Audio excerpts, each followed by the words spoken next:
Welcome back to Client School. We're going to continue with explaining legalese concepts. And one of the most common questions I get is, Eric, what is the difference in Utah between a full physical custody award and a sole physical custody award? Well, interestingly enough, the Utah Code does not define for child custody purposes, for a child custody award, what sole custody is. It is used in the code sections governing child support awards. So we're going to kind of be working back and forth between these two codes to understand what this means. First of all, full physical custody is a term that people that aren't lawyers use. I don't really know what full custody is. I don't think I've ever seen it defined anywhere. I don't use the term because it isn't statutory and it's confusing. A lot of people think full custody means that I have the children most of the year, more often than my spouse does. But sole physical custody does not mean the other parent has no contact with the kids, no overnights. That's not what that is.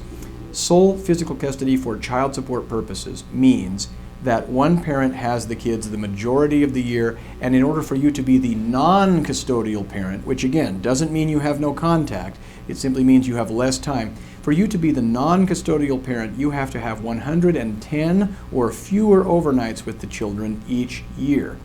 Now that then raises the next question. What does joint custody, joint physical custody mean in the state of Utah?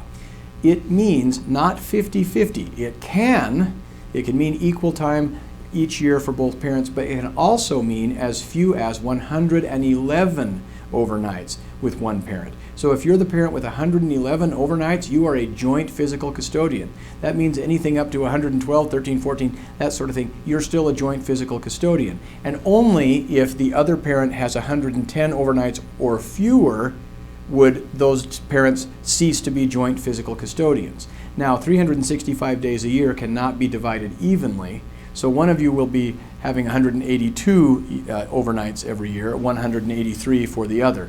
That's not the only way to do it, by the way. You can, with kind of a legal fiction, say that we truly have pure 50-50 custody and each one of us has 182.5 overnights when it comes to calculating child support. If your attorney doesn't know how to do that, give me a call, because I do. Now, there are many people that do, but some attorneys will claim it can't be done, and it can. Remember, this was a physical custody discussion, but I had to discuss it in the context and the concept of child support as well to give you some idea of what's happening.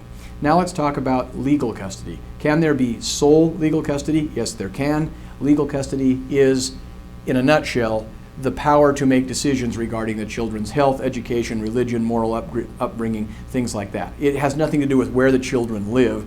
It's the power to make decisions regarding your minor children.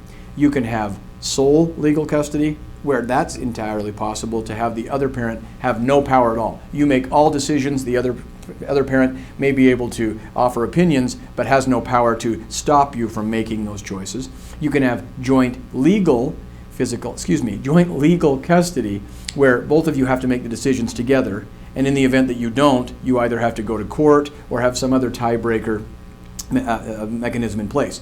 One thing that's actually really annoying is when people say we have joint legal custody, but in the event that we don't agree, one spouse, one ex-spouse, has the power to decide any logjam or to any conflict. Well, that's not joint legal custody. That's sole legal custody, because the only time you ever actually feel like you have joint legal custody is when you happen to agree with the spouse with all the power, or the tie-breaking authority, which they call it. You can also have split legal custody, where it might be I get to choose or make all the choices regarding education, and my ex-wife gets to make all the choices with regard to medical care and things like that. It's not a bad idea necessarily. It's not necessarily the best idea, but it can work for some people. Generally, I favor joint legal custody, and it shouldn't come as no surprise that increasingly in Utah, the courts do too. It's pretty hard not to get joint legal custody unless you're just a terribly unfit parent. Thanks for coming to Client School, and watch for our other videos that talk about dispelling other myths and explaining legalese so that you really understand what's going on in your divorce and family law case.